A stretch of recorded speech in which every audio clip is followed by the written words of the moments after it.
Do your job. This video is brought to you by GoDaddy. Enter code HUB749 for domain name discount, HUB20 for 20% off hosting plans, and code HUBFILE for discount off of online file folder plans. Let the bodies hit the floor. Let the bodies hit the floor. Let the bodies hit the floor. Let the bodies hit. Here with the outlaw, Dan Hardy.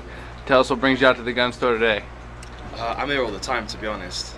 You know, one thing that we don't have in the UK, easy access to guns, so it's nice to come here and you know, shoot some different guns and you know, see what my target practice is like.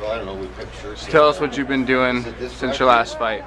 Well, I've been training. I've been doing a lot of training. I was back in the gym pretty much straight away. I wanted to obviously help Roy out with his fight with Crocop.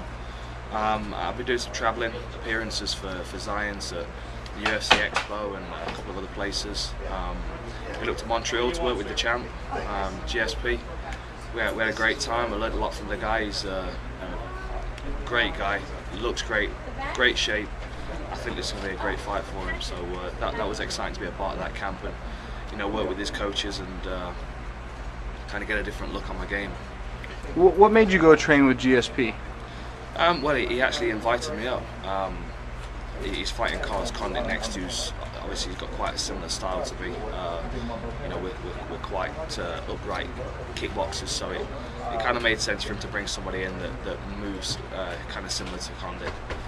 And obviously, I wanted to beat Condit because I want the rematch. So, you know, we just, you know, I went up there for a week and we got some good sparring and hung out for a little while, and it was good. It was really good, real productive. And what do you think you got the most out of that camp?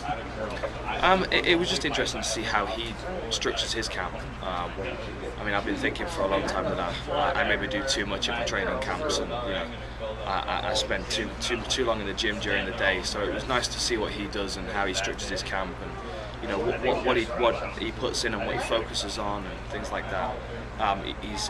He's very focused on you know, skill acquisition. Everything's about improving, which I really like, because a lot of the time for me it's about dragging myself through the sessions and not dying in between the start and the finish. So it was interesting. He's got a very professional approach to the whole thing, and the team around him helps that as well. You know, he's got a lot of talent in the gym and a lot of good sparring partners coming in and out as well. So I can see why he's the champ.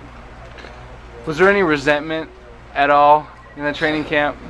I was unsure as to how it was going to be received, actually, because obviously with the fight and in the build up to the fight with him, there was some trash talking, mainly on my part, if I'm honest.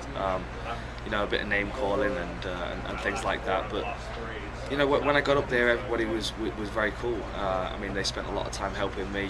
We had a good laugh about some of the things that were said in the build up. He liked the line where I said I was going to beat the fake tan off him. And, you know, we had some jokes, we had a good time, and he's just a you know, real nice guy. He looked after me well, and we got some good training sessions in. Who, if anyone, do you want to fight next? That's a difficult question. I've been asked it quite a bit recently. I mean, with the fact that I'm taking a break, and you know, I've not got my head set on a fight anytime before sort of May next year. It's really difficult to pick a particular fighter and focus my energies on them, because, you know, particularly the welterweight division, it changes so much, and there are so many big fights coming up. It's difficult to pick a guy that I know is going to be in the right position in his career when I'm ready to take a fight again. I mean, there are guys that I would obviously love to fight. Obviously, a rematch with Condit would be great. Koscheck, you know, Matt Hughes. I know he's having a bit of a rough patch at the moment, but you know, maybe that'll be a good fight for me.